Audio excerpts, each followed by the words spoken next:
Hello, LT here again. Today I was lead to discuss and impart wisdom about sexual frustration. Sexual frustration is not simply a need for sex. It's a state where desire, tension, identity, stress, and emotional regulation get entangled. And when a person lacks skillful outlets, the pressure leaks out sideways, often as irritability, agitation, or attitude. I'm going to break this down cleanly. What sexual frustration actually is. At its core, sexual frustration is a buildup of unresolved arousal energy combined with stress hormones, cortisol, adrenaline, unmet bonding or validation needs, identity reinforcement tied to being desired, poor nervous system regulation. Sex becomes the symbolic outlet, not the root cause. People feel on edge, not because sex is absent, but because they don't know how to discharge tension, soothe themselves, or feel whole without external stimulation. Why agitation shows up as mood or attitude. When arousal energy isn't metabolized properly, the body interprets it as threat or unrest instead of vitality. Biologically, dopamine seeks release leads to frustration, increases irritability. Cortisol stays elevated leads to nervous system remains reactive. Oxytocin is absent leads to emotional safety, feels low. Serotonin drops leads to patience and mood regulation suffer. Psychologically, desire becomes identity-linked.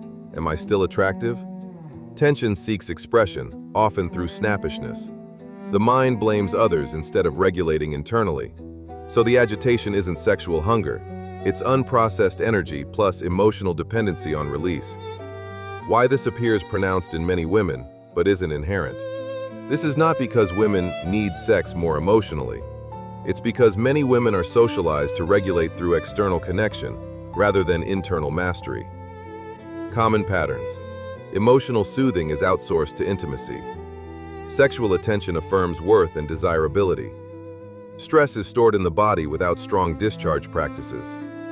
Hormonal cycles amplify sensitivity when regulation is weak. When sex has been the primary regulator, removing it exposes the absence of other skills. Men often externalize this as restlessness or aggression. Women more often internalize it as mood, irritability, or emotional volatility. Different expression, same root. The deeper issue, lack of self-regulation, not lack of sex. Well-regulated people, male or female, do not become agitated when abstinent. They have breath control, physical outlets, movement, exertion, mental discipline, meaning-based identity, not validation-based, nervous system literacy. Sex becomes expression, not medication.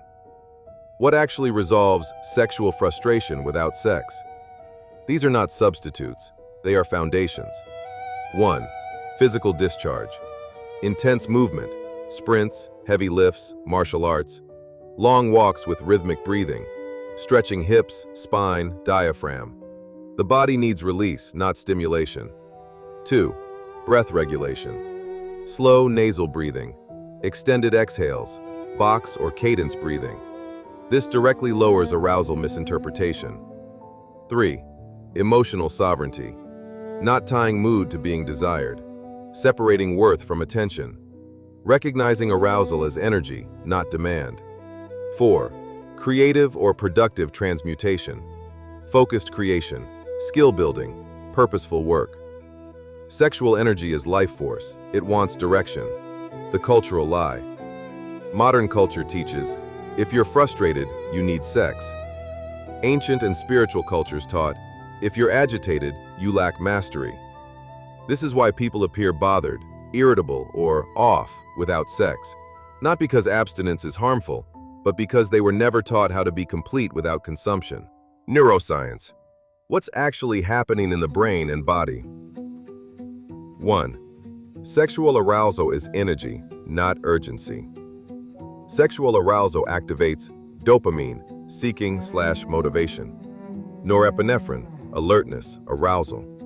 Testosterone and estrogen, drive, vitality. These systems are non-specific. They don't demand sex, they demand direction. When directed, focus increases, motivation sharpens, confidence stabilizes. When undirected, irritability rises, restlessness increases, emotional volatility appears. So frustration isn't lack of sex, it's lack of routing. 2. Why agitation happens without regulation. Without proper outlets, dopamine keeps firing to dissatisfaction. Cortisol stays elevated to stress reactivity. The amygdala becomes hypersensitive to emotional snap responses. Prefrontal cortex weakens to poor impulse control. This is why people seem bothered or short-tempered. The nervous system is saying, energy is present, but no pathway exists. 3. Why sex appears to fix it, temporarily. Sex floods the system with oxytocin, bonding, calm, endorphins, pain relief, prolactin, satiation. But this is chemical sedation, not mastery. Once levels drop, the person is back where they started, often more dependent. This is why repeated sexual reliance leads to mood dependency, emotional fragility, needing validation to feel regulated. 4. What real regulation does neurologically. Practices like breath control, fasting, disciplined movement, prayer, or focused labor increase vagal tone, strengthen prefrontal inhibition, rewire reward pathways, convert arousal into presence and clarity. This is neurodiscipline, not repression. 2. Scripture. Sexual energy as power, not appetite. Scripture never treats sexual energy as casual. It treats it as life force. 1. Life is in the blood. Leviticus 17:11. This isn't metaphorical fluff. Sexual fluids are biologically dense with life-generating capacity. Scripture recognizes sexual energy as creative power, not entertainment. This is why it's guarded. 2. Be fruitful does not mean be indulgent. Fruitfulness in Scripture includes character, discipline, wisdom, legacy. Uncontrolled desire is repeatedly linked with weakness, loss of clarity, spiritual dullness. Not because sex is evil, but because unmastered power corrupts. 3. Samson, the warning archetype. Samson had immense physical and spiritual energy. His downfall wasn't strength, it was leakage. He lacked restraint, discernment, discipline of desire. Scripture shows his power leaving with his covenant breach, not just his hair. The message, uncontained sexual energy drains calling. 4.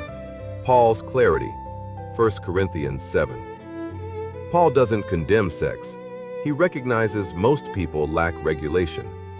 Marriage is framed as a container, not indulgence. Why? Because without structure, desire destabilizes the person. This is brutally honest, not prudish. 3. Ancient disciplines, how energy was actually handled. 1. Hebrew understanding, implicit, not explicit.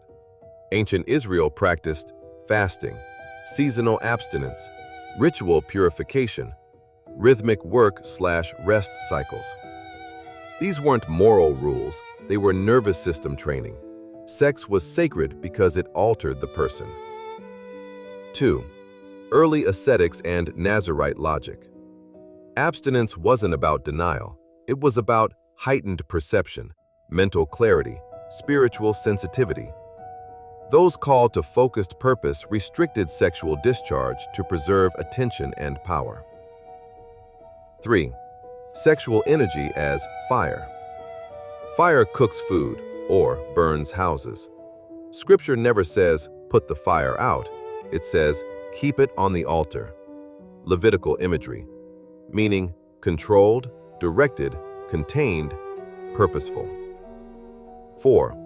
Biblical synthesis, what sexual energy is. From a biblical lens, sexual energy is creative force, motivational fire, bonding power, life-transmitting vitality. When mastered, it strengthens discipline, deepens presence, sharpens wisdom, grounds confidence. When outsourced, mood becomes unstable, identity becomes fragile, desire becomes tyrannical. This is why Scripture repeatedly pairs self-control with wisdom. Let's recognize something most modern cultures won't. Agitation isn't sexual necessity. Emotional volatility signals internal disorder. Many people have never learned regulation. Sex has replaced discipline. Sex isn't the problem. Dependency on it is. Neuroscience confirms what Scripture implied. Unregulated desire weakens the mind. Disciplined energy strengthens the soul. Sexual energy is not meant to pacify you. It is meant to power you under mastery, not impulse.